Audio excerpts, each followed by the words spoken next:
నిన్న జనతా గ్యారేజ్ చూస్తున్నాను, ఒక ఛానల్లో వస్తుంది.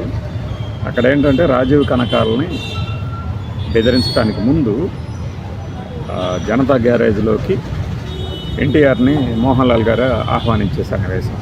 అక్కడి నుంచి ఆ జిహెచ్ఎంసీ ఆఫీస్ అనుకోండి, లేదంటే ఏదో కార్పొరేషన్ ఆఫీసు, అందులో ఆ ఫైట్ వరకు ఈ 20 నిమిషాలు చూసిన తర్వాత నాకు సడన్గా ఫ్లాష్ అయిన థాట్ అనిపించింది ఏమిటంటే, ఈ ఆచార్య అనే సినిమా డిజాస్టర్ కావడానికి రీజను ఒక ఫ్లాష్ థాట్ లాగా అనిపించింది.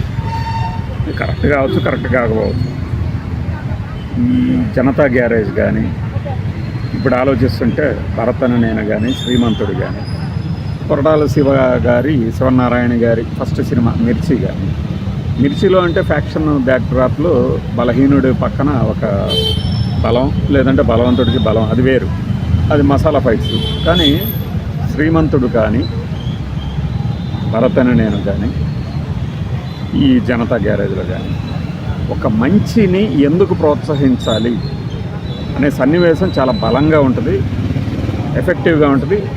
ఒక చెడ్డవాడు ఎవడైతే ఉంటాడో, ఒక అవినీతిపరుడు కానీ, ఒక దౌర్జన్యం చేసేవాడు కానీ, వాడు కూడా ఒక సెకండ్ ఆలోచనలో పడే సన్నివేశాలు.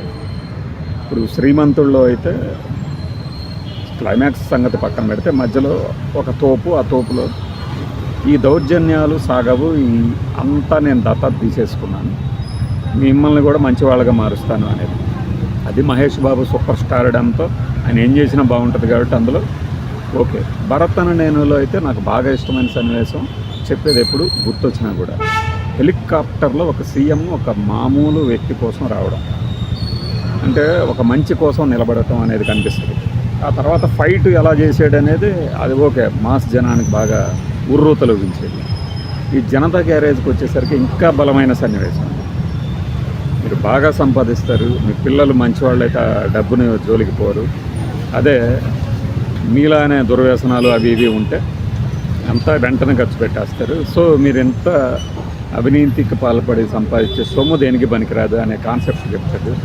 అట్లానే ఇప్పుడు రాజీవ్ కనకాల వైఫ్ని బెదిరించి ఏం చేస్తాడు అంటే, మిగిలిన సినిమాల్లో ఏదో రేప్ చేస్తాడు, లేదంటే వీళ్ళు ఫైట్ చేస్తారు, ఇలాంటివి పెట్టకుండా నేను ఆఫీస్కి బయలుదేరి వెళ్తూ సూసైడ్ చేసుకుని చనిపోయేవాడిని సంతకం పెట్టకుండా అని చెప్పడంలో ఇంకొక మార్గం కూడా ఉంది తన దగ్గర, అది తనని తాను అర్పించుకునే మార్గం అని చెప్పి అలాంటి వ్యక్తికి నేను అండగా నిలబడాలి అని ఎన్టీఆర్ సార్ చెప్తారు.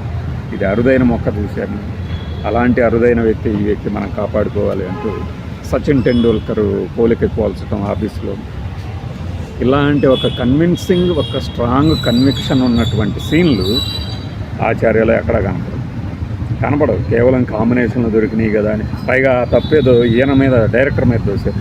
కాంబినేషన్లు సెట్ చేసేసుకుని అలా సెట్ మీదకి రావడం.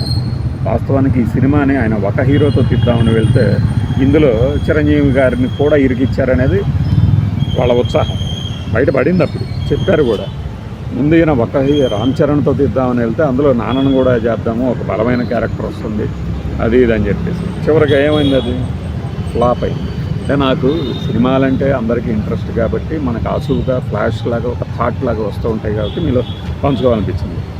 అంతేగాని ఆ సినిమా చేయడం తప్పు, అలా ఎందుకు తీసాడు, ఇలా ఎందుకు తీసాడు, నేనైతే ఇలా తీసేవాడిని, ఇది చెప్పడం నా ఉద్దేశం కాదు. కానీ కొన్ని సన్నివేశాలు అలాంటి బలమైన ముద్రలు వేసిన తర్వాత, ఈవెన్ ఈ సినిమా ఆచార్యకి ముందు ఒక ప్రీ రిలీజ్ ఫంక్షన్, రిలీజ్కి ముందు చేసే ఫంక్షన్లో రామ్ చరణ్ నిజాయితీగా చెప్పింది కూడా అదే. అసలు శివగారు జస్ట్ లైక్ దట్ 100 crores కొట్టేస్తారు తన సినిమాలతో, ఎలా అలా సాధ్యం, అందుకనే శివగారితో తీద్దామనుకున్నాను అని నిజాయితీగా చెప్పాడు. మహేష్ అన్నతో వీళ్ళతో ఎలా తీశాడు, ఎన్టీఆర్తో, తారక్తో 100 crores అంటే ఆ కథ రాసుకున్న విధానము, దానికి కుదిరిన స్క్రీన్ ప్లే, డైలాగ్స్, అవన్నీ ఆ సినిమాలను అలా 100 crores దాటింపజేశారు. మరి మనం ఏం చేసాము, కేవలం కాంబినేషన్లు ఉంటుంది సార్, తండ్రి కొడుకులు కలిసి నటిస్తున్న సినిమా, ఫ్యాన్స్కి ఉర్రూతలు ఇస్తారు, డ్యాన్సులు పెడదాం కాస్త. మరి ఒక నక్సలిజం నేపథ్యం ఉన్నటువంటి ఒక హీరో తన స్నేహితుడి కొడుకుని కాపాడటానికి వస్తాడు. ఇవన్నీ చూడటానికి, వినటానికి బాగున్నట్టు అనిపించిన బలహీనమైనటువంటి స్క్రీన్ ప్లే అని నాకు ఈ సన్నివేశాలతో పోల్చుకున్నప్పుడు అనిపించింది. బహుశా ప్రేక్షకులందరూ కూడా ఇలాంటి ఒక ఇదితోనే అందులో ఉన్నంత బలం ఈ సినిమాలో లేదు అని ఫీల్ అయ్యి ఉంటుంది. చూసిన తర్వాత మీకు కూడా అనిపించుంటుంది మధ్యలో కొన్ని సీన్లు ఎత్తేయటం కానీ ఏదైనా అది నాకు మీతో పంచుకోవాలనిపించింది అనమాట. బై.